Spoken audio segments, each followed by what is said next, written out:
বলিউডের বর্তমান সময়ের জনপ্রিয় সঙ্গীত শিল্পী নেহা কক্কর ১৯৮৮ সালের ৬ জুন উত্তরাখণ্ডে জন্ম তার।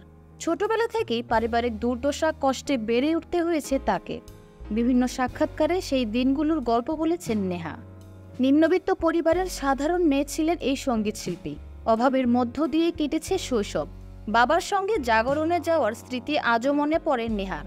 প্লেব্যাক সিঙ্গার সোনু কক্করের ছোট বোন তিনি। তাদের একজন ভাইও রয়েছে যার নাম টনি কক্কর। তিনি নিজেও গায়ক। শৈশবে রোজগারের জন্য পরিবার সহ দিল্লিতে চলে যান নেহা। এক রুমে ২ ভাই বোন এবং বাবা মায়ের সঙ্গে মোট ৫ জনে মিলে থাকতেন। অর্থকষ্টে এর চেয়ে দামি ঘর ব্যবস্থা করা সম্ভব ছিল না তাদের জন্য। দিল্লির উত্তম নগরের নিউ হলি পাবলিক স্কুলে পড়াশোনা করেন নেহা। গ্র্যাজুয়েশন শেষ করতে পারেননি। একাদশ শ্রেণীতে পড়ার সময় রিয়েলিটি শো ইন্ডিয়ান আইডলের সিজন 2 এর প্রতিযোগী হিসেবে উপস্থিত হন। এরপরে বদলে যেতে শুরু করে নেহার জীবন। ডাক পেয়ে যান বলিউডে, আর পেছনে ফিরে তাকাতে হয়নি তাকে।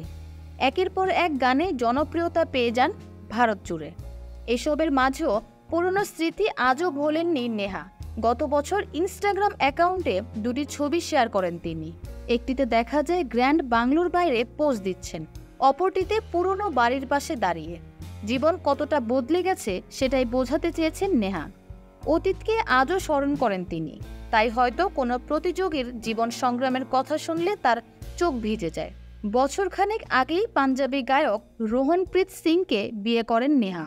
এর আগে আদিত্য নারায়ণ ও হিমাংশু কোহলির সঙ্গে নেহার নাম জড়িয়েছিল। রোহনপ্রীত সিং পাঞ্জাবের বাসিন্দা। সারেগামাপা লিটল চ্যাম্পসের মাধ্যমে লাইমলাইটে প্রবেশ করেন।